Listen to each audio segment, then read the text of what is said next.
என்னங்க லைஃப்ல பிரச்சனையா இருக்கா? ஒண்ணு முடிஞ்சா இன்னொன்னு வருதுன்னு யோசிச்சுட்டே இருக்கீங்களா? உங்களால எதையும் சாதிக்க முடியலன்னு நினைச்சிருக்கீங்களா? அப்பனா அந்த கதை உங்களுக்கு தான். கதையோட முடியல உங்களோட மதிப்பெண் உங்களுக்கே தெரிய வரும். முனிபா மன்சூரி பாகிஸ்தானை சேர்ந்த ஒரு இளம் பெண். 18 வயசு ஆகும்போது அவங்களுக்கு கல்யாணமும் ஆயிருக்கு.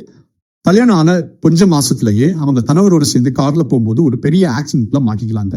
அந்த கார் ஆக்சிடென்ட்ல கணவர் தப்பிச்சிருவாங்க. ஆனா முனிபா மசூரி காரோடு சேர்ந்து ஒரு பெரிய பள்ளத்துல போய் விழுந்துருவாங்க. நடந்த கார் ஆக்சிடென்ட்ல முனிபா மசூரிக்கு கை கால் எலும்பு முறிவு, தோள்பட்டை எலும்பு முறிவு, எல்லாத்துக்கும் மேல அவங்களோட முதுகு தண்டில் இருக்கக்கூடிய 3 முக்கியமான எலும்புல கம்ப்ளீட்டா முறிஞ்சு போயிருக்கு. இதனால அவங்க வாழ்க்கையில பருத்த பருத்தியா மாறிடுறாங்க. இது மட்டும் இல்லைங்க, அவங்களுக்கு நுரையீரல் பாதிப்பு, கல்லீரல் பாதிப்பு, அடுத்தடுத்து ஒவ்வொரு பாதிப்பா அவங்க வாழ்க்கையில சந்திக்கவும் செய்தாங்க. ஆக்சிடென்ட் நடந்த 1 மணி நேரத்துக்கு அப்புறம் தான் முனிபா மசூரிக்கு ஹெல்ப் கிடைக்க ஆரம்பிச்சு. அவங்க கராச்சியில் இருக்கக்கூடிய ஒரு பெரிய ஹாஸ்பிட்டல்ல 3 மேஜர் ஆபரேஷன், 2 மைனர் ஆபரேஷன் பண்றாங்க. ஆபரேஷனோட முடிவுல அவங்க உடம்புல பாதிக்கு மேல இரும்பு தாக்கடும், இரும்பு ஸ்க்ரூவும் தான் பொருத்தப்பட்டிருக்கு. ஹாஸ்பிட்டல்ல 2.5 மாசம், வீட்டுக்கு வந்து 6 மாசம், 1 வருஷம் இல்ல 2 வருஷம் அவங்க படுத்து படிக்கையா தான் இருக்காங்க.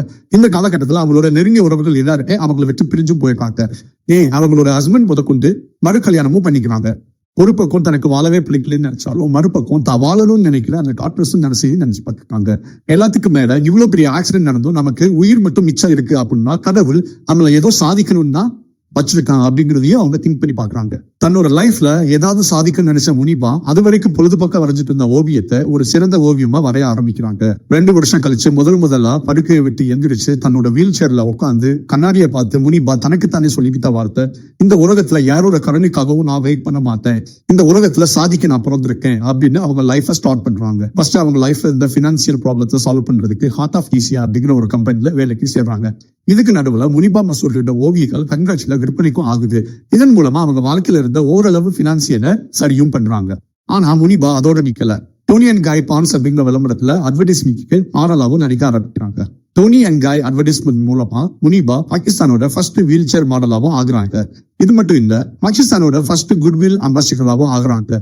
உலகத்துல இருக்கக்கூடிய மிகச்சிறந்த வீல் சேர் கலைஞர்கள் முனிபாவும் ஒருத்தராகிறாங்க. இது மட்டும் இல்லங்க, 2015 BBC வெளியிட்ட ஆய்வறிக்கையின் படி உலகத்துல இருக்கக்கூடிய 100 சிறந்த பெண்கள்ல முனிபாவும் ஒருத்தராகிறாங்க. பாகிஸ்தானோட அயன் லேடி முனிபா மசூரி தினமும் வீல் சேர்ல உட்காரதுக்கும் எந்திரிக்கிறதுக்கு மத்தவங்களோட உதவி தேவைப்படக்கூடிய முனிபா மசூரி சோர்ந்து போய் உட்காரல. தன்னோட இயலாமையை பொருட்படுத்தாம வாழ்க்கையில சாதிக்க நினைச்சாங்க. லைஃப்ல ப்ராப்ளம் வந்துச்சுன்னு இதுவும் பண்ணாம அழுதுட்டே இருக்கீங்களா, நீங்க ஏதா இருக்கீங்க. ஆனா அவங்க சுத்தி உள்ளவங்க எல்லாரும் வெயிட் பண்ண மாட்டாங்க. அவங்க எந்திரிச்சு ஓடிட்டே தான் இருப்பாங்க. சோ ப்ராப்ளத்தை வந்துட்டு ப்ராப்ளமா பார்க்காம அதை ஒரு நல்ல வாய்ப்பா பயன்படுத்தி உங்க விடாமுயற்சியை காமிச்சீங்கன்னா வாழ்க்கையில நீங்களும் ஜெயிக்க முடியும். எனக்கு ஸ்டோரி இன்ட்ரெஸ்டிங்கா இருக்கலாம். இந்த மாதிரியான இன்ட்ரெஸ்டிங்கான ஸ்டோரிஸ்க்கு நம்ம பேஜை ஃபாலோ பண்ணி போங்க.